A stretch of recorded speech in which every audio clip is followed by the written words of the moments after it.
ಪ್ರೇರಯಂತು ಭವಂತಃ ಸರ್ವ ಏವ ಹಿ ಆನಂದತೀರ್ಥೋಪದಿಷ್ಟೋ ನಿಧಿರ್ನಾರಾಯಣಃ ಹ್ವಯಃ ಪ್ರದರ್ಶಿತೋ ಯೇನ ಸಮ್ಯಕ್ ಜಯತೀರ್ಥಂ ತಮಾಶ್ರಯೇ. ಶಾಸ್ತ್ರೇಷು ಪಾರದೃಶ್ವಾನಂ ಶಾಸ್ತ್ರಜ್ಞೇಷು ಚ ವತ್ಸಲಂ ದೀನಭಕ್ತೋದ್ಧಾರಕರಂ ಸತ್ಯಾತ್ಮಾನಂ ಗುರುಂ ಭಜೆ. ವಿದ್ಯಾಪೀಠ ವಿಧಾತಾರಂ ವಿದ್ಯಾವಾರಿಧಿ ಚಂದಿರಂ ವಿದ್ಯಾರ್ಥಿ ವತ್ಸಲಂ ವಂದೇ ಮಹಾಮಹಿಮ ಸದ್ಗುರುಂ. ಶ್ರೀ ಗುರುಭ್ಯೋ ನಮಃ. ಹರಿ ಓಂ. ದಯಮಾಡಿ ಯಾರೂ ಮಾತಾಡಬಾರದು. ಶ್ರೀಮದ್ ಆನಂದತೀರ್ಥ ಭಗವತ್ಪಾದಾಚಾರ್ಯರ ಏನೊಂದು ಅದ್ಭುತವಾದ ಸಿದ್ಧಾಂತವೋ ಆ ಸಿದ್ಧಾಂತದಲ್ಲಿ ಮಹಾಲಕ್ಷ್ಮೀ ದೇವಿಗೆ ವಿಶಿಷ್ಟವಾದ ಸ್ಥಾನವಿದೆ. ತುಂಬ ವಿಶಿಷ್ಟವಾದ ಸ್ಥಾನವಿದೆ. ನಾವು ನೀವು ಯಾರೂ ಊಹೆ ಮಾಡಲು ಸಾಧ್ಯವಿಲ್ಲದಂತಹ ಒಂದು ಸ್ಥಾನ, ಮಹಾತ್ಮ್ಯ, ಗುಣಗಳು, ವೈಶಿಷ್ಟ್ಯ ಇತ್ಯಾದಿಗಳೆಲ್ಲವೂ ಕೂಡ ಶ್ರೀಮದಾಚಾರ್ಯರು ಪ್ರಮಾಣಬದ್ಧವಾಗಿ ಯುಕ್ತಿ ಸಮೇತವಾಗಿ ನಮಗೆ ಉಪಪಾದನೆ ಮಾಡ್ತಾರೆ. ಮಹಾಲಕ್ಷ್ಮಿ ಇವತ್ತಿನ ದಿನ ಶುಕ್ರವಾರ, ಶ್ರಾವಣ ಶುಕ್ರವಾರ.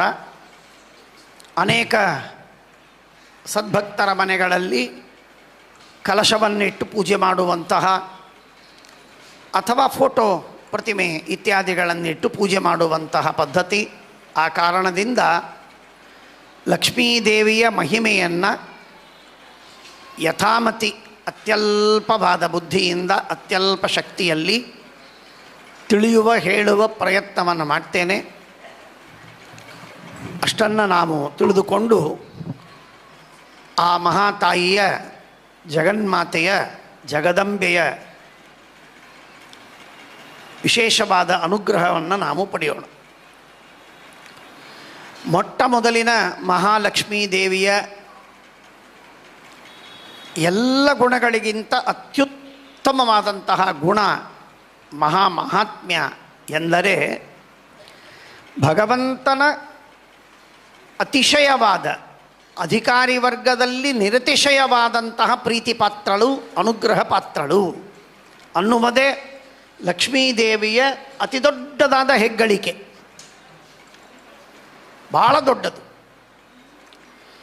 ಯಾವ ದೇವತೆಗಳ ಮೇಲೂ ಕೂಡ ಲಕ್ಷ್ಮೀದೇವಿಯಷ್ಟು ಪರಮಾತ್ಮ ಪ್ರಸನ್ನನಾಗುವುದಿಲ್ಲ, ಅನುಗ್ರಹವನ್ನು ಮಾಡುವುದಿಲ್ಲ. ಆ ಕಾರಣದಿಂದ ಲಕ್ಷ್ಮೀದೇವಿಗೆ ಯಾವ ಯಾವ ದೇವತೆಗಳಿದ್ದಾರೋ ಆ ಎಲ್ಲ ದೇವತೆಗಳಿಗಿಂತಲೂ ಅತಿ ಮಿಗಿಲಾದಂತಹ ಮಹಾತ್ಮ್ಯ ಉಂಟು. ಸ್ವಯಂ ಭಗವಂತ ತಾನು ಇಷ್ಟು ಅನುಗ್ರಹವನ್ನು ಮಾಡಿದ್ದಾನಲ್ಲ, ಎಲ್ಲ ಅಣುಗಳಲ್ಲೂ, ಎಲ್ಲ ಪರಮಾಣುಗಳಲ್ಲೂ, ಎಲ್ಲ ಜೀವರಲ್ಲೂ, ಎಲ್ಲ ವಸ್ತುಗಳಲ್ಲೂ ಭಗವಂತ ತನ್ನ ಒಂದೊಂದು ರೂಪಗಳನ್ನು ಇಟ್ಟಂತೆ ಲಕ್ಷ್ಮೀದೇವಿಯಲ್ಲಿ ಭಗವಂತ ತನ್ನ ಅನಂತ ರೂಪಗಳನ್ನು ಇಟ್ಟು, ಅನಂತ ರೂಪಗಳ ಜೊತೆಗೆ ಮಿಶ್ರನಾಗಿ ಅನಂತ ಗುಣಗಳಿಂದ ತಾನಿದ್ದು ಅವಳ ಅನಂತ ಗುಣಗಳನ್ನು ಅಭಿವ್ಯಕ್ತಗೊಳಿಸಿ ತಾನು ಅನಂತ ಕ್ರಿಯೆಯನ್ನು ಮಾಡಿ, ತಾರತಮ್ಯದಲ್ಲಿ ಸ್ವಲ್ಪ ಕಡಿಮೆ ಆದರೆ ಅವಳಿಂದಲೂ ಕೂಡ ಅನಂತ ಕ್ರಿಯೆಯನ್ನು ಮಾಡಿಸಿ ಅವಳನ್ನು ನಿತ್ಯ ಮುಕ್ತಳನ್ನಾಗಿ ಮಾಡಿ ಎಲ್ಲ ಬ್ರಹ್ಮಾಂಡದ ನಿರ್ಮಾಣವಲ್ಲ, ತತ್ವಗಳ ನಿರ್ಮಾಣದಿಂದ ಆರಂಭ ಮಾಡಿ ಪ್ರಳಯ ಕಾಲದಲ್ಲೂ ಭಗವಂತ ಲಕ್ಷ್ಮೀದೇವಿ ಸಮೇತನಾಗೇ ಇರ್ತಾನೆ ಅನ್ನುವುದು ಆಲೋಚನೆ ಮಾಡಿದರೆ ನಮಗೆ ಆಲೋಚನೆಗೆ ಅತೀತವಾದದ್ದು, ಚಿಂತನಕ್ಕೆ ಅತೀತವಾದದ್ದು. ಎಂಥ ವಾಯುದೇವರು, ಬ್ರಹ್ಮದೇವರಂತಹ ಮಹಾದೇವತೆಗಳನ್ನೇ ತೆಗೆದುಕೊಳ್ಳಿ, ಅವರೆಲ್ಲರಿಗೂ ಕೂಡ ಬ್ರಹ್ಮಾಂಡದಲ್ಲಿ ವಿಶೇಷವಾಗಿ ಮಕ್ಕಳನ್ನು ಸ್ವಲ್ಪ ಶಾಂತಗೊಳಿಸಬೇಕು.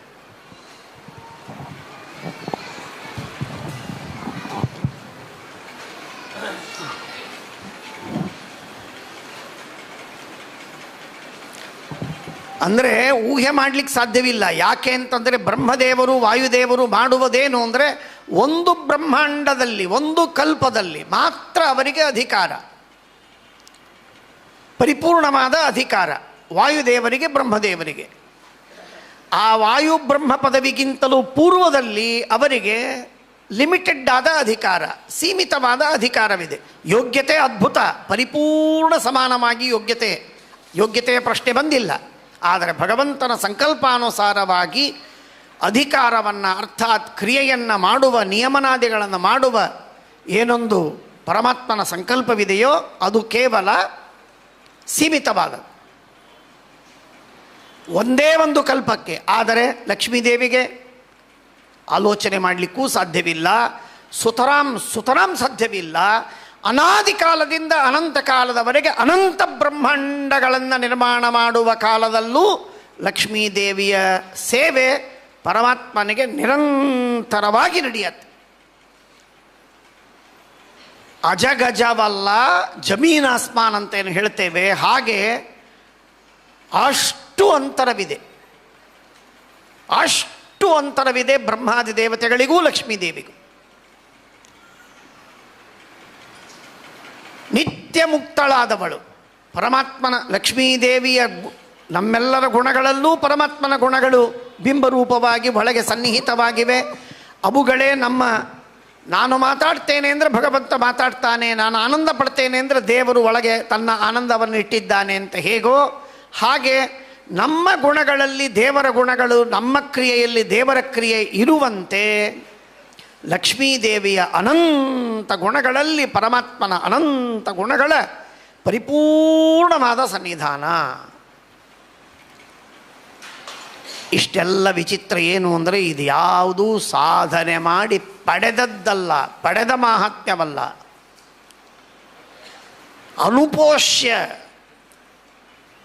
ಅನುಪೋಷ್ಯ ಸೇವೆಯನ್ನು ಮಾಡಿ ಪರಮಾತ್ಮನನ್ನು ಒಲಿಸಿ ಅವಳ ಅನುಗ್ರಹವನ್ನು ಪಡೆದು ಆಮೇಲೆ ಗಳಿಸಿದ್ದಲ್ಲ. ಇದು ಅನಾದಿ ಕಾಲದಿಂದ ಸೇವೆ, ಅನಾದಿ ಕಾಲದಿಂದ ಪ್ರಸಾದ, ಅನಾದಿ ಕಾಲದಿಂದ ಗುಣ, ಅನಂತ ಕಾಲದವರೆಗೆ ಗುಣವಿದೆ. ಲಕ್ಷ್ಮೀದೇವಿಯ ಮಹಿಮೆ ಊಹಾತೀತವಾಗಿರುವಂತಹ ಮಹಿಮೆ. ಸರ್ವಮಿತ್ಯಾಕಾಶೆ. ಉಪನಿಷತ್ತು ಹೇಳುವ ಮಾತು, ನಾಹಂ ರೋದಂ ಹೃದಂ. ಲಕ್ಷ್ಮೀದೇವಿ ಹೇಳ್ತಾಳೆ, ನಾನು ನಿರಂತರದಲ್ಲ ಉಪಾಸನೆಯನ್ನು ಮಾಡ್ತೇನೆ, ನಿರಂತರದಲ್ಲಿ ಭಗವಂತನನ್ನು ಅನಂತ ಗುಣಪೂರ್ಣ ಅಂತ ತಿಳಿದಿದ್ದೇನೆ ಅನಾದಿ ಕಾಲದಿಂದ. ಇಂಥ ದಿವಸದಲ್ಲಿ ನಮಗೆ ಭಗವಂತನ ಸಾಕ್ಷಾತ್ಕಾರವಾಯಿತು ಅಂತ ಹೇಗೆ ಬ್ರಹ್ಮವಾಯುವಾದಿ ದೇವತೆಗಳಿಗೆ ಹೇಳ್ತೇವೆ, ಅಪರೋಕ್ಷ ಜ್ಞಾನರು ಎಂಬುದಾಗಿ ಟೀಕಾಕೃತ್ಪಾದರು, ಶ್ರೀನಿವಾಸ ತೀರ್ಥರು, ಶ್ರೀಮದ ರಘುತ್ತಮ ತೀರ್ಥರು, ಸುಮತೀಂದ್ರ ತೀರ್ಥ ಎಲ್ಲ ಜ್ಞಾನಿಗಳು ಕೂಡ ಬ್ರಹ್ಮವಾಯುಗಳಿಗೆ ಹೇಳ್ತಾರೆ. ಶ್ರೀಮದಾಚಾರ್ಯರು ಹೇಳಿದಂತೆ ಶತಜನ್ಮ ಸುಪೂರ್ವಂತು ಜ್ಞಾನೋದಯ ಉದೀರ್ಯತೆ. 100 ಜನ್ಮಗಳ ಹಿಂದೆ ಅವರಿಗೆ ಬ್ರಹ್ಮಜ್ಞಾನವಾಗಿದೆ, ಬ್ರಹ್ಮದರ್ಶನವಾಗಿದೆ. ಅಲ್ಲಿ ಅವರಿಗೆ ಬ್ರಹ್ಮದರ್ಶನ ಇರಲಿಲ್ಲ ಬ್ರಹ್ಮವಾಯುದೇವರಿಗೆ. ಪರೋಕ್ಷ ಜ್ಞಾನವಿತ್ತು, ವೇದಗಳಿಂದ ಶಾಸ್ತ್ರಗಳಿಂದ ಅಪರೋಕ್ಷ ಜ್ಞಾನವಿಲ್ಲ. ಹಾಗಾಗಿ ಆದರೆ ಲಕ್ಷ್ಮೀದೇವಿಗೆ ವಿಚಿತ್ರ, ಅನಾದಿ ಕಾಲದಿಂದ ಲಕ್ಷ್ಮೀದೇವಿಗೆ ಭಗವಂತನ ಅನಂತ ಗುಣಗಳ ಧ್ಯಾನ, ಅನಂತ ಗುಣಗಳ ಧ್ಯಾನ. ಅವಳ ಧ್ಯಾನ ಬೆಳೆಯುವುದಿಲ್ಲ, ಅವಳ ಧ್ಯಾನ ಕಡಿಮೆ ಆಗುವುದಿಲ್ಲ. ಟೀಕಾಕೃತ್ಪಾದರು ಹೇಳುವಂತಹ ಯಸ್ಮಾತ್ ಬ್ರಹ್ಮೇಂದ್ರ ರುದ್ರಾದಿ ದೇವತಾನಾಂ ಶ್ರೇಯೋಪಿ ಚ ಜ್ಞಾನ ಸ್ಫೂರ್ತಿ ಸದಾ ತಸ್ಮೈ ಹರಯೇ ಗುರವೇ ನಮಃ. ಶ್ರೀ ಬ್ರಹ್ಮವಾಯು ರುದ್ರಾದಿಗಳು ಎಂದು ಹೇಳಲು ಬರುತ್ತಿರುವಾಗಲೂ ಶ್ರೀಮದಾಚಾರ್ಯರು ಬ್ರಹ್ಮೇಂದ್ರ ರುದ್ರಾದಿ ದೇವತಾನಾಂ ಎಂಬುದು ಪ್ರತ್ಯೇಕವಾಗಿ ಹೇಳಿ, ಶ್ರೇಯೋಪಿಚ ಅಂತ ಲಕ್ಷ್ಮೀದೇವಿಯನ್ನು ಪ್ರತ್ಯೇಕವಾಗಿ ಪರಿಗಣನೆ ಮಾಡಿದ್ದರಿಂದ ಇವರೆಲ್ಲರಿಗೆ ಜ್ಞಾನ ಹುಟ್ಟತ್ತೆ, ಬೆಳೆಯತ್ತೆ. ಆದರೆ ಲಕ್ಷ್ಮೀದೇವಿಯ ಜ್ಞಾನ ಎಂದೆಂದಿಗೂ ಹುಟ್ಟುವುದಿಲ್ಲ, ಬೆಳೆಯೋದಿಲ್ಲ. ಸ್ಥಿತಾಸ್ಯು ಪ್ರಾಪ್ಯ ಕೇಶವಂ.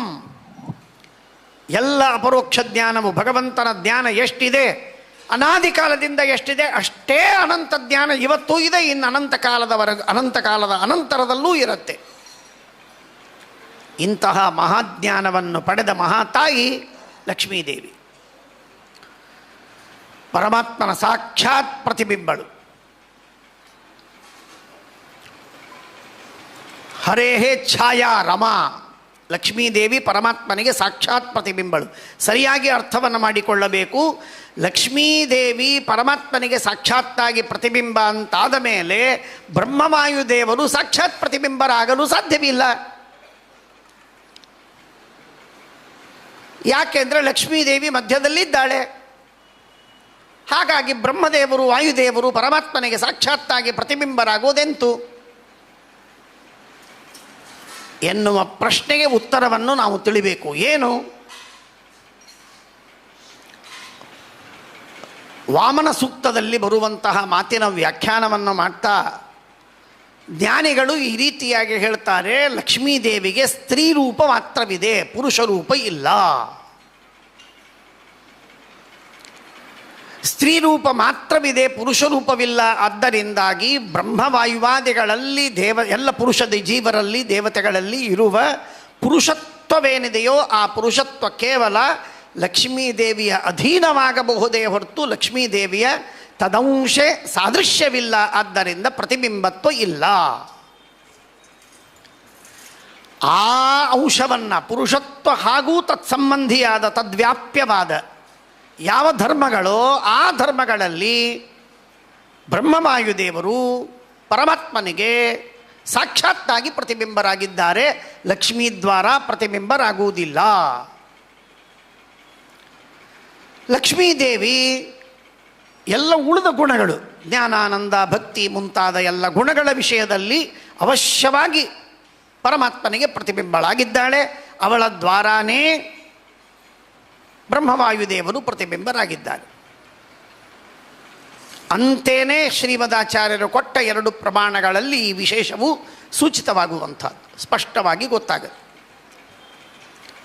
ಇಂತಹ ಮಹಾತಾಯಿ ಲಕ್ಷ್ಮೀದೇವಿ ಪರಮಾತ್ಮನ ಮೊದಲನೇದ್ದು ಭಗವಂತನ ಅನಂತ ಪ್ರಸಾದ ಪಾತ್ರಳು, ಅನುಗ್ರಹ ಪಾತ್ರಳು.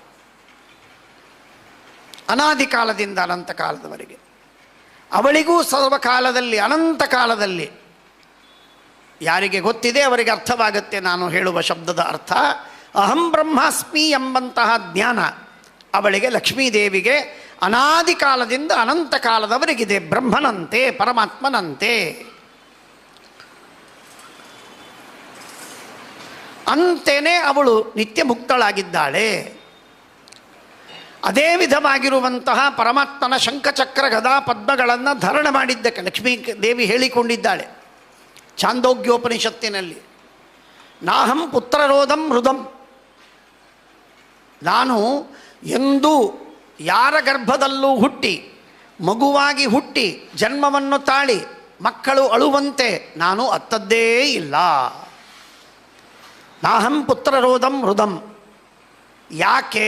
ಇದಕ್ಕೆ ಕಾರಣವೇನು ಅಂತ ಕೇಳಿದರೆ, ಕಾರಣ ಅಂದರೆ ಅದಕ್ಕೆ ವ್ಯಾಪ್ಯವಾದಂತಹ ಧರ್ಮವನ್ನು ಹೇಳ್ತಾರೆ. ಉಪನಿಷತ್ತು ಹೇಳುತ್ತೆ, ಪರಮಾತ್ಮನ ಕೈಯಲ್ಲಿ ಶಂಖಚಕ್ರ ಗದಾ ಪದ್ಮಗಳನ್ನು ಧರಿಸಿದ ನಾರಾಯಣನನ್ನು ನಾನು ಸದಾಕಾಲ ಅನಾದಿ ಕಾಲದಿಂದ ಉಪಾಸನೆ ಮಾಡಿದ್ದೇನೆ. ಆ ಉಪಾಸನೆಯ ಫಲವಾಗಿ ಅನಾದಿ ಕಾಲದಿಂದ ಅನಂತ ಕಾಲದವರೆಗೆ ಅನುಗ್ರಹವಿದೆ. ಆ ಅನುಗ್ರಹದ ಫಲವಾಗಿ ನಾನು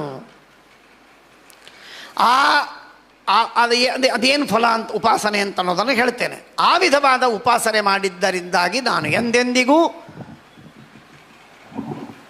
ಸೋಹಂ ವಾಯುಂ ದಿಶಾಂ ವತ್ಸಂ ವೇದ. ಇಲ್ಲೇ ಸಹ ಅಂತ ಪುಲ್ಲಿಂಗದಲ್ಲಿ ಲಕ್ಷ್ಮೀದೇವಿಯನ್ನು ಕರೆದದ್ದುಂಟು. ಲಕ್ಷ್ಮೀದೇವಿ ತನ್ನನ್ನು ತಾನು ಪುಲ್ಲಿಂಗದಲ್ಲಿ ಹೇಳಿಕೊಳ್ತಾಳೆ. ಆಗ ಪುಂವತ್ಶಕ್ತಿಮತಿ ಕ್ವಚಿತ ಅಂತನ್ನುವಂತಹ ಮಾತನ್ನು ತಿಳಿಸ್ತಾರೆ.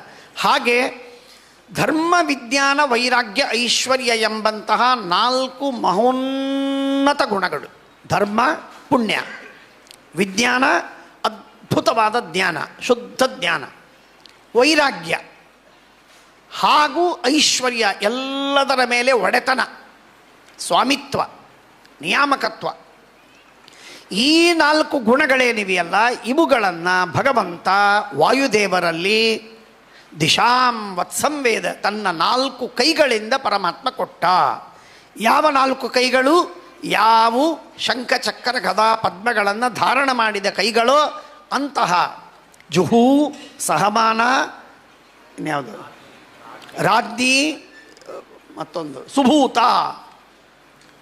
ಎನ್ನುವಂತಹ ಹೆಸರಿನ ಈ 4 ಕೈಗಳಿಂದ ಭಗವಂತ 4 ಗುಣಗಳನ್ನು ವಾಯುದೇವರಿಗೆ ದಯಪಾಲಿಸಿದ್ದಾನೆ. ಅಂತೇನೇ ಪರಮಾತ್ಮನನ್ನು ನಿರಂತರವಾಗಿ ಶಂಖಚಕ್ರ ಗದಾ ಪದ್ಮಧಾರಿಯಾದ ಭಗವಂತನನ್ನು ಉಪಾಸನೆ ಮಾಡಬೇಕು. ಹಾಗೆ ಉಪಾಸನೆ ಮಾಡುವುದರಿಂದಾಗಿ ಲಕ್ಷ್ಮೀದೇವಿಗೆ ನಿತ್ಯ ಮುಕ್ತತ್ವ ಬಂದಿದೆ. ಅನಾದಿ ಕಾಲದಿಂದ ಉಪಾಸನೆ ಮಾಡಿ ಅನುಗ್ರಹವನ್ನು ಅನಾದಿ ಕಾಲದಿಂದ ಪಡೆದದ್ದಕ್ಕಾಗಿ. ಇನ್ನೊಂದು ಮಹತ್ವದ ಮಹಿಮೆ, ಪರಮಾತ್ಮ ಅಂತನ್ನುವ ವಸ್ತುವೇನಿದೆಯಲ್ಲ, ಅತೋಶೇಷ ಗುಣೋನ್ನೋದ್ಧಂ ನಿರ್ದೋಷಂ ಯಾವ ದೇವಹಿ ತಾವದೇವ ಈಶ್ವರೋ ನಾಮ ತತ್ರ ಭೇದೋಪಿ ನ ಕ್ವಚಿತ್ ಅನುವ್ಯಾಖ್ಯಾನದಲ್ಲಿ ಹೇಳಿದಂತೆ ಎಷ್ಟು ವಸ್ತು ಅನಂತ ಗುಣಪೂರ್ಣ ನಿರ್ದೋಷವಾದ ಜಗಜ್ಜನ್ಮಾದಿ ಕಾರಣವಾದ ವಸ್ತುವೋ ಅದೆಲ್ಲವೂ ವಿಷ್ಣು ನಾರಾಯಣ. ಆ ನಾರಾಯಣನ ಗುಣಗಳು, ಅವಯವಗಳು, ಕ್ರಿಯೆಗಳು, ದ್ರವ್ಯಾವಯವ ಗುಣಕ್ರಿಯೆಗಳನ್ನು ಬಿಟ್ಟು ಅದರಿಂದ ಬಹಿರ್ಗತವಾದಂತಹ ಏನೇನು ವಸ್ತುಗಳಿವೆ ಆ ಎಲ್ಲದಕ್ಕೂ ಕೂಡ ಮಹಾತಾಯಿ ಲಕ್ಷ್ಮೀದೇವಿ ಅಭಿಮಾನಿನಿಯಾಗಿದ್ದಾಳೆ. ಲಕ್ಷ್ಮೀದೇವಿಯಿಂದ ಅಭಿಮನ್ಯಮಾನವಾಗದಿರುವ ಒಂದು ವಸ್ತುವಿಲ್ಲ. ದೇವರನ್ನು ಬಿಟ್ಟು ಎಲ್ಲವೂ ಕೂಡ ಲಕ್ಷ್ಮೀದೇವಿಗೆ ಅಧೀನವಾದದ್ದೇ. ಅವ್ಯಾಕೃತ ಆಕಾಶ ಇರಬಹುದು, ಅ ಆ ಇ ಈ ಎಂಬಂತಹ ವರ್ಣಗಳಿರಬಹುದು, ಕಾಲ ಮಹಾಕಾಲ ಹಾಗೂ ಅವಾಂತರ ಕಾಲಖಂಡಗಳು ಕ್ಷಣಲವಾದಿಗಳು, ಅಥವಾ ದೇಶ ಅವ್ಯಾಕೃತ ಆಕಾಶ, ಎಲ್ಲಕ್ಕೆ ಮೂಲಭೂತವಾದಂತಹ ಪ್ರಕೃತಿ ತತ್ವ ಸತ್ವಾದ ರಜಸ್ತಮೋ ಗುಣಗಳಿಗೆ ಮೂಲ ತಾಯಿಯಾದ ಮೂಲ ಕಾರಣವಾದ ಪ್ರಕೃತಿ ತತ್ವ, ಇದೆಲ್ಲದಕ್ಕೂ ಕೂಡ ಲಕ್ಷ್ಮೀದೇವಿ ಮುಖ್ಯಾಭಿಮಾನಿನಿ. ಹೇಗೂ ಮಾಡುವ ಸಾಧ್ಯತೆ ಅವಳಿಗಿದೆ. ಅಂತಹ ಶಕ್ತಿ ಸಾಮರ್ಥ್ಯವನ್ನು ಪಡೆದವಳು ಲಕ್ಷ್ಮೀದೇವಿ ಎನ್ನುವಂತಹ ಮಾತನ್ನು ನಾವು ತಪ್ಪದೇ ಸ್ಮರಿಸಬೇಕು. ಪ್ರಕೃತಿಗೆ ಅಭಿಮಾನಿ ದೇವತೆ ಅಂತಂದ ಮೇಲೆ ಮಹತ್ತತ್ವದನ್ನು ಆರಂಭ ಮಾಡಿ ಪೃಥಿವಿಯವರೆಗಿರುವ, ಬ್ರಹ್ಮಾಂಡದವರೆಗಿರುವ, ಲೋಕದವರೆಗಿರುವ ಅವರಲ್ಲಿರುವಂತಹ ಸಣ್ಣ ಸಣ್ಣ ಕಣಕಣಗಳಿಗೂ ಕೂಡ ಲಕ್ಷ್ಮೀದೇವಿಯೇ ಅಭಿಮಾನಿನಿ, ಮುಖ್ಯ ಅಭಿಮಾನಿ.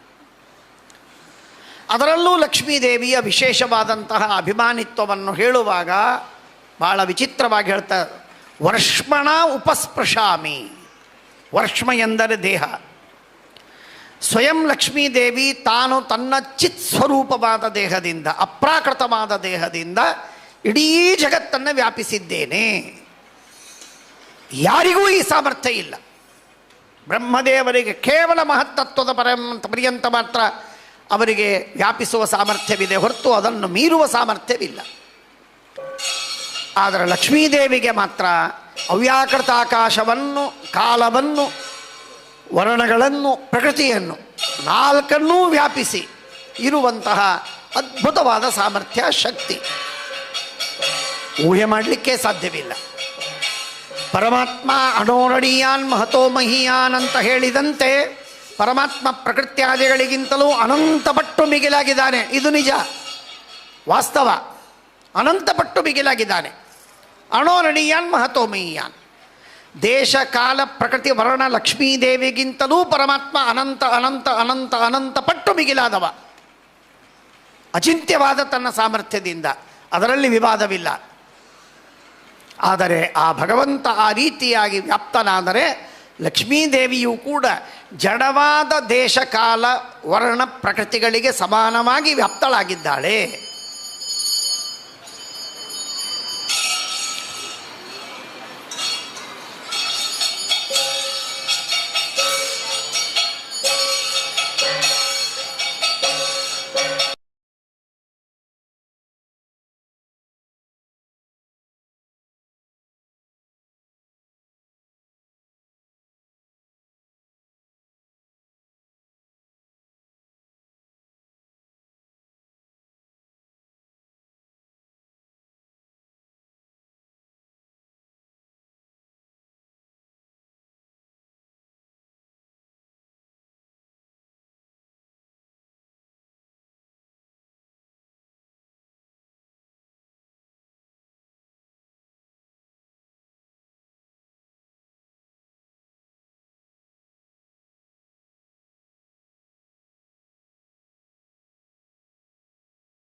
ಅರ್ಥಗಳನ್ನು ಲೆಕ್ಕಕ್ಕೆ ತಂದು ಅವುಗಳೆಲ್ಲವೂ ಕೂಡ ಪರಮಾತ್ಮನ ಲಕ್ಷ್ಮೀದೇವಿಯಿಂದ ಅಭಿಮನ್ಯಮಾನವಾಗಿದೆ ಎಂದಾಗಿ ಹೇಳುವಂಥ. ಅದೇನು? ಒಂದು ಚೇತನರು, ಇನ್ನೊಂದು ಪ್ರಕೃತಿ, ಇನ್ನೊಂದು ಕಾಲ. ಸಾಮಾನ್ಯವಾಗಿ ಕಾಲ ಇದು ನಾಶಕ್ಕೆ ಕಾರಣವಾದದ್ದು. ಆದ್ದರಿಂದಾಗಿ ನಾಶಕ್ಕೆ ಕಾರಣವಾದ ಕಾಲಕ್ಕೆ ಅಭಿಮಾನಿ ದೇವತೆ ತಮೋಗುಣಕ್ಕೆ ಅಭಿಮಾನಿನಿಯಾದ ದುರ್ಗಾದೇವಿ. ಪ್ರಕೃತಿ ಎನ್ನುವುದು ಸೃಷ್ಟಿಗೆ ಕಾರಣವಾದದ್ದು. ಆ ಸೃಷ್ಟಿಗೆ ಕಾರಣವಾಗಿರುವಂಥದ್ದು ರಜೋಗುಣ. ಹಾಗಾಗಿ ರಜೋಗುಣಾಭಿಮಾನಿನಿಯಾದಂತಹ ಲಕ್ಷ್ಮೀದೇವಿ, ಭೂದೇವಿ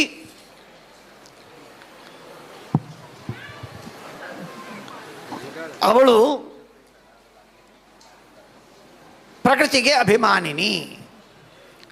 ಚೇತನರಿಗೆ ಅಭಿಮಾನಿನಿಯಾದವಳು ಸತ್ವಗುಣಾಭಿಮಾನಿನಿಯಾದ ಶ್ರೀದೇವಿ. ಹೀಗೆ ಸತ್ವರಜಸ್ತಮೋ ಗುಣಗಳಿಗೆ ಅಭಿಮಾನಿನಿಯಾದ ಶ್ರೀ ಭೂ ದುರ್ಗಾದೇವಿಯರು ಚೇತನ, ಪ್ರಕೃತಿ, ಕಾಲ ಎಂಬ ಮೂರು ತತ್ವಗಳಿಗೆ ಅಭಿಮಾನಿನಿಯಾಗಿದ್ದಾಳೆ.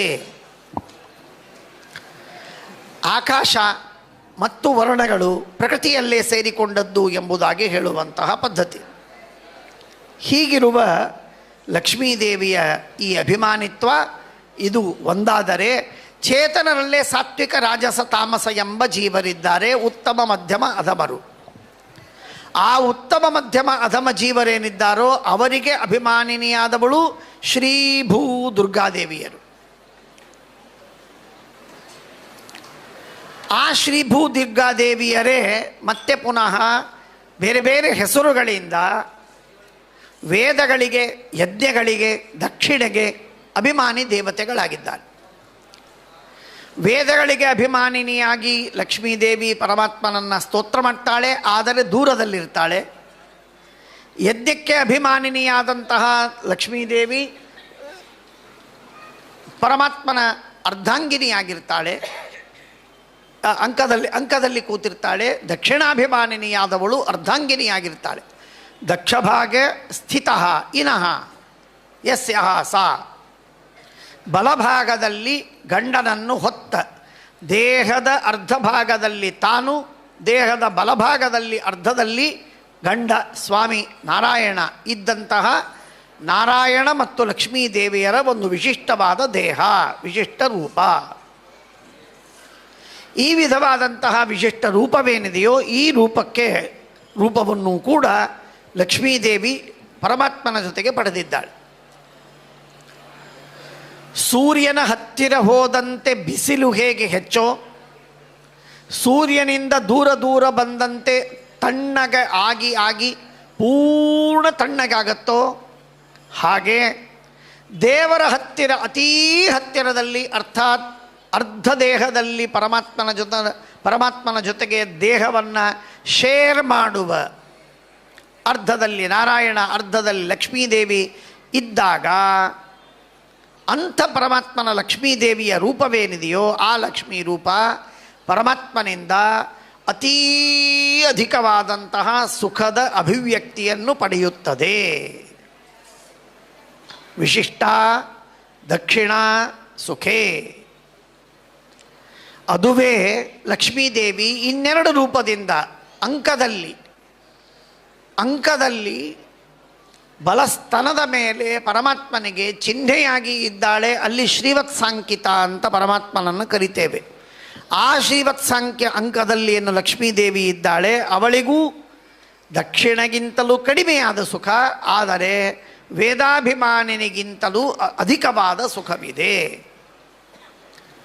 ಅದೇ ಲಕ್ಷ್ಮೀದೇವಿ ತೊಡೆಯಲ್ಲೂ ಇದ್ದಾಳೆ. ಆ ಲಕ್ಷ್ಮೀದೇವಿ ದೂರದಲ್ಲಿ ನಿಂತು ವೇದಾಭಿಮಾನಿನಿಯಾಗಿ ಅನಂತ ವೇದಗಳಿಂದ ಸ್ತೋತ್ರ ಮಾಡ್ತಾಳೆ.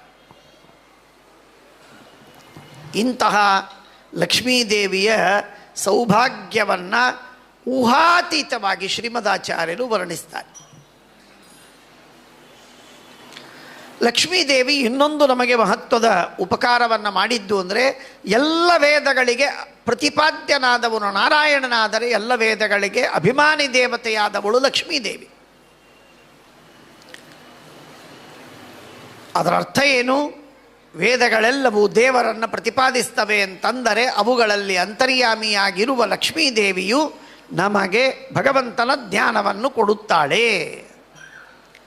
ನೀರು ನಮಗೆ ತೃಷಾಶಾಂತಿಯನ್ನು, ಬಾಯಾರಿಕೆಯನ್ನು ಶಮನ ಮಾಡುತ್ತೆ ಅಂತಂದರೆ ನೀರಿನ ಅಂತರ್ಯಾಮಿಯಾದ ನೀರಿನ ಅಭಿಮಾನಿ ದೇವತೆಯಾದ ವರುಣ ಯಾವ ರೀತಿಯಾಗಿ ನಮ್ಮ ತೃಷಾಶಾಂತಿಯನ್ನು ಮಾಡುತ್ತಾನೋ ಆ ರೀತಿಯಾಗಿ ಲಕ್ಷ್ಮೀದೇವಿ ನಮ್ಮ ತೃಷಾಶಾಂತಿಯನ್ನು ಲಕ್ಷ್ಮೀದೇವಿಯು ನಮ್ಮ ಜ್ಞಾನವನ್ನು ಕೊಟ್ಟು ನಮ್ಮನ್ನು ಉದ್ಧಾರ ಮಾಡ್ತಾಳೆ. ಯದಾ ವೈಶಾರದೀಮತಿ ಭಾಗವತ ಹೇಳುತ್ತೆ. ಲಕ್ಷ್ಮೀದೇವಿಯ ಇನ್ನೊಂದು ವಿಶೇಷವಾಗಿರುವಂತಹದ್ದು ಛಾಂದೋಗ್ಯೋಪನಿಷತ್ತಿನಲ್ಲಿ ಬರುವಂತಹ ಮಾತದು. ಅದು ಮೋಕ್ಷದಲ್ಲೇನೊಂದು ಆನಂದವಿದೆ, ಎಲ್ಲ ಜೀವರಾಶಿಗಳು ಮೋಕ್ಷದಲ್ಲೇನು ಆನಂದವನ್ನು ಪಡಿತಾರೆ, ಆ ಆನಂದಕ್ಕೆ ಮುಖ್ಯವಾಗಿ ಅಭಿಮಾನಿನಿ ಲಕ್ಷ್ಮಿ. ಅದರ ತರುವಾಯ ಪ್ರಾಣದೇವರು, ಆಶಾದೇವಿ, ಭಾರತೀ ದೇವಿ. ಹೀಗೆ ಆ ಲಕ್ಷ್ಮೀದೇವಿ ಮೋಕ್ಷದಲ್ಲಿರುವ ಆನಂದಕ್ಕೆ ಅಭಿಮಾನಿನಿಯಾಗಿದ್ದಾಳೆ. ಅದಕ್ಕೆ ಹೇಳಿದೆ, ಲಕ್ಷ್ಮೀದೇವಿಯಿಂದ ಅಭಿಮನ್ಯಮಾನವಾಗದಿರುವಂತಹ ಒಂದು ತೃಣವಲ್ಲ, ಒಂದು ಪರಮಾಣುವಲ್ಲ, ಪರಮಾಣುವಿನ ಅನಂತಾಂಶವೂ ಲಕ್ಷ್ಮೀದೇವಿಯಿಂದ ಅಭಿಮನ್ಯಮಾನವಾಗದಿದ್ದದ್ದು ಇಲ್ಲ. ಇವತ್ತು ನಾವು ಶಾಸ್ತ್ರದ ಪಾಠ ಪ್ರವಚನ ನಮ್ಮ ಟಿಪ್ಪಣಿಗಳಲ್ಲಿ ಎಲ್ಲ ಕಡೆಗೆ ಬರೀತಿರ್ತಾರೆ, ಸಕಲ ವಾಂಗ್ಮನಸ ದೇವತಾ, ಸಕಲ ವಾಂಗ್ಮನಸ ದೇವತಾಯ ಲಕ್ಷ್ಮ್ಯಾ ಎಂಬುದಾಗಿ ಹೇಳುವಂಥದ್ದುಂಟು. ಯಾಕೆ ಅಂತಂದರೆ, ನಮ್ಮ ವಾಗೀಂದ್ರಿಯಕ್ಕೆ ಹಾಗೂ ಮನಸ್ಸು ಎಂಬ ಇಂದ್ರಿಯಕ್ಕೆ ಅಭಿಮಾನಿ ದೇವತೆಯಾದವಳು ಲಕ್ಷ್ಮೀದೇವಿ. ಪಾಠ ಹೇಳುವುದು, ಪ್ರವಚನ ಹೇಳುವುದು, ಪಾಠವನ್ನು ಕೇಳಿಯುವುದು, ಪ್ರವಚನವನ್ನು ಕೇಳುವುದು, ಕೇಳಿ ಜ್ಞಾನವನ್ನು ಪಡೆಯುವುದೇನಿದೆಯಲ್ಲ, ಇಲ್ಲೂ ಕೂಡ ಕೇವಲ ವಾಂಗ್ಮನಸ ಕಾರ್ಯಗಳೇ ಹೆಚ್ಚು. ಆ ವಾಕ್ ಮನಸ್ಸುಗಳ ಕಾರ್ಯ ಅಧಿಕವಾಗಿ ಇದ್ದದ್ದಕ್ಕಾಗಿ ಅದಕ್ಕೆ ಅಭಿಮಾನಿ ದೇವತೆಯಾದ ಲಕ್ಷ್ಮೀದೇವಿಯ ವಿಶೇಷ ಕರುಣೆ ಬೇಕು. ಪರಮಾತ್ಮ ಅನುಗ್ರಹವನ್ನು ಮಾಡ್ತಾನೆ, ಭಗವಂತ ಅನುಗ್ರಹವನ್ನು ಮಾಡ್ತಾನೆ, ನನ್ನ ಜ್ಞಾನ ನಿನಗಾಗಲಿ ಅಂತ ಹೇಳಿ ನಮಗನುಗ್ರಹವನ್ನು ಮಾಡಿದ ಅಂತಾದರೆ, ಭಗವಂತನ ಅಪರೋಕ್ಷ ಜ್ಞಾನ ಕೊಡುವಾಗ ಮೊನ್ನೆ ನೀವು ಕೇಳಿದಿರಿ, ವಿಶತೆ ಬ್ರಹ್ಮಧಾಮ ಅಂತ, ಅದು ಅಧಿಷ್ಠಾನ. ಹೇಗೆ ಅಧಿಷ್ಠಾನರಾಗಿ ವಾಯುದೇವರು ಅನುಗ್ರಹವನ್ನು ಮಾಡ್ತಾರೋ ಅದೇ ರೀತಿಯಾಗಿ ಕರಣಳಾಗಿ ಮನೋಭಿಮಾನಿನಿಯಾಗಿ ಲಕ್ಷ್ಮೀದೇವಿ ದೇವರನ್ನು ತೋರಿಸುವುದಕ್ಕೆ ಸಿದ್ಧಳಾಗ್ತಾಳೆ. ಆ ಮನಸ್ಸನ್ನೇ ವಿಕಾರಗೊಳಿಸಿ ಮನಸ್ಸಿನಲ್ಲಿ ಪರಿಣಾಮವನ್ನು ಉಂಟು ಮಾಡಿ ಅಪರೋಕ್ಷ ಜ್ಞಾನ ಎಂಬ ಕಾರ್ಯವನ್ನು, ಮನ ಉಪಾದಾನಕವಾದಂತಹ ಒಂದು ಕಾರ್ಯವನ್ನು ನಿರ್ಮಾಣ ಮಾಡಿ ಕೊಡ್ತಾಳೆ. ಆ ಮನ ಉಪಾದಾನಕವಾದ ಆ ವೃತ್ತಿಯಲ್ಲಿ, ಅಪರೋಕ್ಷ ಜ್ಞಾನದಲ್ಲಿ ಭಗವಂತ ತಾನು ವಿಷಯನಾಗಲು ಸಿದ್ಧನಾಗಿರ್ತಾನೆ. ಇಂಥ ಅಪರೋಕ್ಷ ಜ್ಞಾನವೇನಿದೆ, ಆ ಅಪರೋಕ್ಷ ಜ್ಞಾನಕ್ಕೂ ಕೂಡ ಮಹಾಲಕ್ಷ್ಮೀ ದೇವಿಯೇ ಪ್ರಧಾನ ಅಭಿಮಾನಿನಿ. ಅದಕ್ಕಾಗೇನೆ ಹೇಳಿದರು ಯದಾ ವೈಶಾರದೀಮತಿ ಎಂಬುದಾಗಿ. ಇಂತಹ ಲಕ್ಷ್ಮೀದೇವಿ ವಿಚಿತ್ರವೇನು ಅಂದರೆ, ಪರಮಾತ್ಮನ ಕೈಯಲ್ಲಿರುವ ಸಕಲ ಆಯುಧಗಳಿಗೆ, ಪರಮಾತ್ಮನ ಅನಂತ ಕೈಗಳು, ಆ ಅನಂತ ಕೈಗಳಲ್ಲಿರುವಂತಹ ಸಕಲ ಆಯುಧಗಳಿಗೆ, ಸಕಲ ಆಭರಣಗಳಿಗೆ, ಇಡೀ ದೇಹದಲ್ಲಿರುವ ಆಭರಣಗಳಿಗೆ ಅಭಿಮಾನಿನಿಯಾಗಿದ್ದ. ಪರಮಾತ್ಮನಿಗೆ ಒಂದು ಸ್ವರೂಪಭೂತವಾದಂತಹ ಆಭರಣಗಳಿವೆ, ಸ್ವರೂಪಭೂತವಾದಂತಹ ಬಟ್ಟೆ, ಹೂ, ಹಾರ, ಗಂಧ ಮುಂತಾದವುಗಳಿವೆ. ಹೇಗೋ ಹಾಗೆ ಲಕ್ಷ್ಮ್ಯಾತ್ಮಕವಾದಂತಹ, ರಮಾತ್ಮಕವಾದಂತಹ ಮಡಿಯನ್ನು ಭಗವಂತ ಉಡ್ತಾನೆ. ಲಕ್ಷ್ಮೀದೇವಿಯೇ ಮಡಿಯಾಗಿ, ಲಕ್ಷ್ಮೀದೇವಿಯೇ ಉಪ್ಪರಣೆಯಾಗಿ, ಲಕ್ಷ್ಮೀದೇವಿಯೇ ಹಾರವಾಗಿ, ಹೂವಿನ ಹಾರವಾಗಿ, ಲಕ್ಷ್ಮೀದೇವಿಯೇ ಗಂಧವಾಗಿ, ಚಿನ್ಮಯ ಗಂಧ. ಹೀಗೆ ಯಮಕ ಭಾರತದಲ್ಲಿ ಹೇಳುವಂತೆ ದುರ್ಗಾರೂಪದಿಂದ ಲಕ್ಷ್ಮೀದೇವಿ ಪರಮಾತ್ಮನ ಕೈಯಲ್ಲಿ ಚಕ್ರವಾಗಿ ಇರ್ತಾಳೆ ಪ್ರಳಯದಲ್ಲೂ. ಈ ರೀತಿಯಾಗಿ ಲಕ್ಷ್ಮೀದೇವಿ ಪರಮಾತ್ಮನ ಸೇವೆಯನ್ನು ಮಾಡ್ತಾಳೆ. ನಿತ್ಯನಾಮ ಪೂಜೆ ಮಾಡುವಾಗ ಪೀಠ ಲಕ್ಷ್ಮೀದೇವಿ, ಹಾಸಿಗೆ ಲಕ್ಷ್ಮೀದೇವಿ, ದಿಂಬು ಲಕ್ಷ್ಮೀದೇವಿ, ಹೊದ್ದಿಕೆ ಲಕ್ಷ್ಮೀದೇವಿ, ಎಲ್ಲವೂ ಲಕ್ಷ್ಮೀದೇವಿ ಎಂಬುದಾಗಿ ಶ್ರೀಭೂ ದುರ್ಗಾದಿ ರೂಪದಿಂದ ಲಕ್ಷ್ಮೀದೇವಿ ಪರಮಾತ್ಮನ ಸೇವೆಯನ್ನು ಮಾಡ್ತಾಳೆ. ಚಿಂತನವನ್ನು ಮಾಡಿ ಅಂತ ನಮಗೆ ಟೀಕಾಕೃತ್ಪಾದರು ಶ್ರೀಮದಾಚಾರ್ಯರು ಹಾಗೂ ಇನ್ನನೇಕ ಗ್ರಂಥಕಾರರು ನಮಗೆ ಉಪಾಸನೆಗೆ ಹೇಳ್ತಾರೆ. ಪುರಂದರದಾಸರು ಈ ಮಾತನ್ನು ಛತ್ರ, ಚಾಮರ, ವ್ಯಜನ, ಪರ್ಯಂಕ, ಪಾತ್ರ ಇತ್ಯಾದಿ ರೂಪಗಳಿಂದ ಪರಮಾತ್ಮನ ಸೇವೆಯನ್ನು ಮಾಡುವವಳು ಅಂತನ್ನುವ ಮಾತನ್ನು ಹೇಳಿದ್ದುಂಟು. ನಾವು ಕೇಳಿದ್ದೇವೆ, ನೀವೆಲ್ಲರೂ ಕೇಳಿದ್ದೀರಿ, ವೈಕುಂಠ, ಶ್ವೇತದ್ವೀಪ, ಅನಂತಾಸನ ಎಂಬ 3 ಸ್ಥಾನಗಳು. ಆ 3 ಸ್ಥಾನಗಳೇನಿವೆಯಲ್ಲ ಅದರಲ್ಲಿ 2 ಭಾಗಗಳಿವೆ. ಒಂದು ಅಮುಕ್ತ ಸ್ಥಾನ, ಒಂದು ಮುಕ್ತ ಸ್ಥಾನ. ಅಮುಕ್ತ ಸ್ಥಾನವೇನಿದೆ ಅದೆಲ್ಲವೂ ಪ್ರಾಕೃತ, ಭೌತಿಕ, ಪಂಚಭೌತಿಕವಾದ ಪದಾರ್ಥ, ಅಪ್ರಾಕೃತವಾದದ್ದಲ್ಲ. ಮುಕ್ತ ಸ್ಥಾನವೇನಿದೆ ಅದು ಶುದ್ಧ ಲಕ್ಷ್ಮ್ಯಾತ್ಮಕವಾದಂತಹ ಸ್ಥಾನ. ಶ್ರೀರೇವ ಲೋಕರೂಪೇಣ ವಿಷ್ಣೋಸ್ತಿಷ್ಠತಿ ಸರ್ವದಾ. ಗೀತಾ ತಾತ್ಪರ್ಯದಲ್ಲಿ ಶ್ರೀಮದಾಚಾರ್ಯ ಹೇಳ್ತಾರೆ, ಲಕ್ಷ್ಮೀದೇವಿಯೇ ವೈಕುಂಠದ ನಿತ್ಯ ಮುಕ್ತ ಸ್ಥಾನ, ಶ್ವೇತದ್ವೀಪ, ಅನಂತಾಸನಗಳಲ್ಲೂ ಆ ಮುಕ್ತ ಸ್ಥಾನಳಾಗಿ ಲಕ್ಷ್ಮೀದೇವಿ ಇದ್ದಾಳೆ.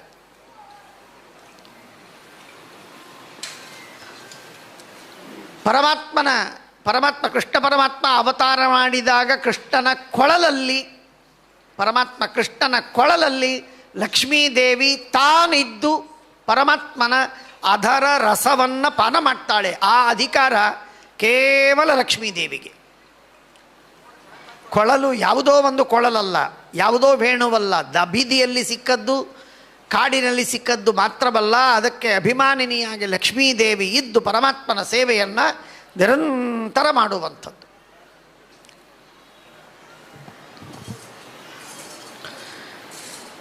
ನಿತ್ಯದಲ್ಲಿ ನಾವು ಪೂಜೆ ಮಾಡುವಾಗ, ನೈವೇದ್ಯವನ್ನು ಮಾಡುವಾಗ, ಭಗವಂತನ ಸೇವೆಯನ್ನು ಮಾಡುವುದಕ್ಕೆ ನಾವು ಲಕ್ಷ್ಮೀದೇವಿಯ ಅಡಿಗೆ ಮಾಡ್ತಾಳೆ, ಲಕ್ಷ್ಮೀದೇವಿಯೇ ಬಡಿಸ್ತಾಳೆ. ದೊಡ್ಡದಾದಂತಹ ಒಂದು ವೇದಿಕೆ, ಆ ವೇದಿಕೆಯ ಮೇಲೆ ಭಗವಂತ ವಿರಾಜಮಾನನಾಗಿದ್ದಾನೆ. ಅತ್ಯಂತ ಅದ್ಭುತವಾಗಿ ವಿರಾಜಮಾನನಾಗಿದ್ದಾನೆ. ಅವಳ ಎಡಬಲಗಳಲ್ಲಿ ಶ್ರೀಭೂದೇವಿಯರಿದ್ದಾರೆ. ಜೊತೆಗೆ ಲಕ್ಷ್ಮೀದೇವಿ, ಮಹಾಲಕ್ಷ್ಮೀದೇವಿ ಪರಮಾತ್ಮನಿಗೆ ಬಡಿಸ್ತಾಳೆ.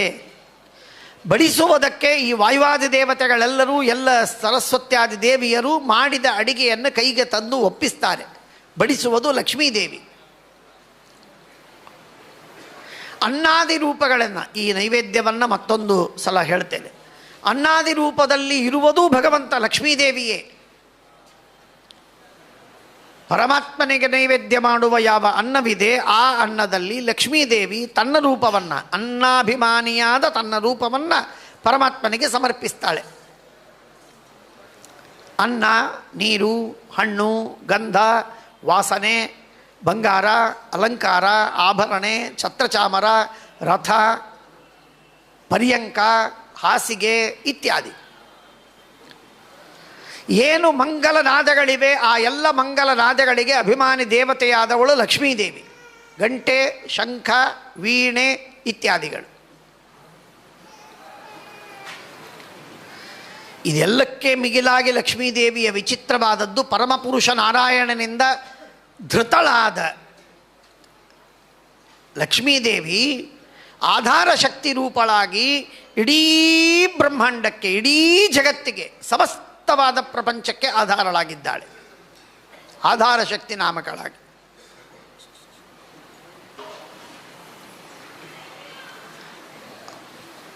ಎಲ್ಲ ಜೀವರಾಶಿಗಳ ವಿಚಿತ್ರ ಪರಮಾತ್ಮನ ಜೊತೆಗೆ ಇರುವುದು ಅಂತಂದರೆ, ಹೇಗೆ ಪರಮಾತ್ಮನ ಒಂದು ಅರ್ಧ ದೇಹದಲ್ಲಿದ್ದಾಳೆ, ಅಥವಾ ಒಂದು ಸ್ತನದಲ್ಲಿದ್ದಾಳೆ, ಅಥವಾ ತೊಡೆಯ ಮೇಲೆ ಕೂತಿದ್ದಾಳೆ, ಅಥವಾ ದೂರದಲ್ಲಿದ್ದಾಳೆ ಅಂತ ಹೇಗೋ ಆ ರೀತಿಯಾಗಿ ಕೆಲವು ರೂಪಗಳಲ್ಲಿ ಲಕ್ಷ್ಮೀದೇವಿ ಪರಮಾತ್ಮನ ಜೊತೆಗೆ ನೀರಕ್ಷೀರಗಳಂತೆ ಮಿಶ್ರವಾಗಿ ಇದ್ದಾಳೆ.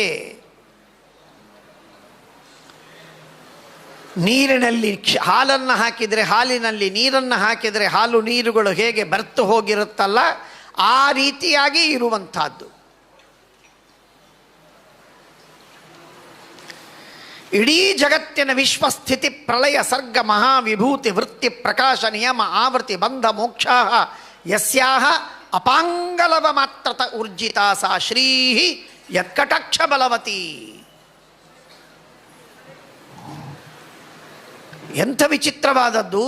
ಇಡೀ ಜಗತ್ತಿನ ಬ್ರಹ್ಮದೇವರನ್ನು ಮೊದಲು ಮಾಡಿಕೊಂಡು, ಮಹತ್ತತ್ವವನ್ನು ಮೊದಲು ಮಾಡಿಕೊಂಡು, ಅವ್ಯಾಕೃತ ಆಕಾಶವನ್ನು ಮೊದಲು ಮಾಡಿಕೊಂಡು, ಏನೇನು ಪದಾರ್ಥಗಳ ನಿರ್ಮಾಣವಾಗಬೇಕೋ ಆ ಎಲ್ಲ ಪದಾರ್ಥವನ್ನು ಕೂಡ ಲಕ್ಷ್ಮೀದೇವಿ ಪರಮಾತ್ಮನ ಅನುಗ್ರಹದಿಂದ, ಭಗವಂತ ಕೊಟ್ಟ ಶಕ್ತಿಯಿಂದ, ಪ್ರೇರಣೆಯಿಂದ ಜಗತ್ತನ್ನು ನಿರ್ಮಾಣ ಮಾಡ್ತಾಳೆ. ಇಂಥ ಅದ್ಭುತವಾದ ಸಾಮರ್ಥ್ಯವನ್ನು ಪಡೆದವಳು ಮಹಾತಾಯಿ.